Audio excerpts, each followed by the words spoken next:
ఇక్కడ ఈ రోజుల్లో ఈ మాట చెప్తే అంగీకరించే వాళ్ళు ఎంతోమంది లేరండి. వివాహం అయ్యే వరకు పరిశుద్ధంగా బ్రతకాలి, there should not be physical or any kind of emotional adultery ఉండకూడదు అంటే ఈ జనరేషన్ అంగీకరిస్తలేదు. So I want to tell all the people who are not married, వివాహం కానీ ప్రతి ఒక్కటి చెప్తున్నాను, డోంట్ నాట్ ఫోర్నికేట్. జారత్వం భయంకరమైన పాపం అంట. జారత్వము చేయవాడు అంతే చచ్చిపోతాడు, అగ్ని గుండంలో ఉంటాడు. అది మాత్రం కాదు, I'm not here to fear you, scare you, but the consequences are terrible. ఈ లోకంలో కాన్సిక్వెన్సెస్ ఆర్ టెర్రబుల్. జారత్వము చేసి బాగుపడిన వాడు ఎవడు లేడు. జారత్వము చేసి తన కుటుంబాన్ని బాగుపరుచుకున్న వాడు ఎవడు లేడు. జారత్వము చేసిన జీవితము నరకమే. ఈరోజు చాలామంది అంటారు, మేము వాళ్ళే వివాహం చేసుకుంటామండి. For sure, we will marry the same person, so we are having sex before marriage. Consequences are severe. You're not husband and wife, are you? So till you become husband and wife, your sex is not right. It is fornication. Bible does not allow that.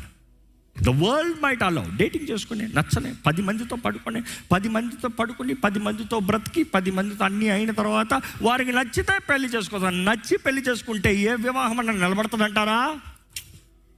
ఎందుకంటే అందరూ కొన్ని రోజులే నచ్చుతారు, అన్నీ కొన్ని రోజులే నచ్చుతాయి, చేసే అన్ని కొన్ని రోజులే బాగుంటాయి.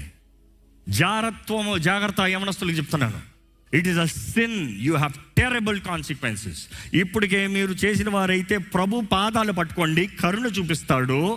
కాన్సిక్వెన్సెస్ ఉంటాయి.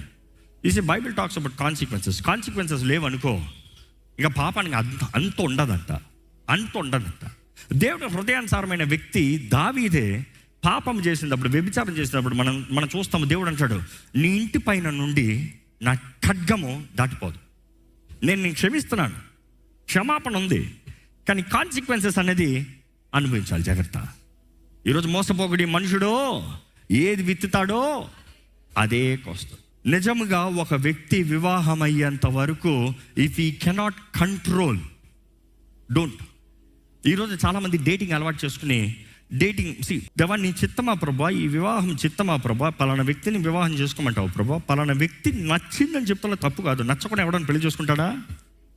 నచ్చుతూ అంటాం వేరు. Dating levels are different. ఏంటది? నువ్వు ఎవరివి, ఏంటి, ఎలాంటి వ్యక్తివి, నీ గుణగణాలు ఏంటి, నీ ఐడియాలజీ ఏంటి, నీ బ్రతుకు ఏంటి, నీ తరం ఏంటి, నువ్వు జీవించే విధానం ఏంటి, ఎట్లా బ్రతుకుదాం అనుకుంటున్నావు అని అడుగుతున్నా తప్పు కాదు. That is very you discuss initially.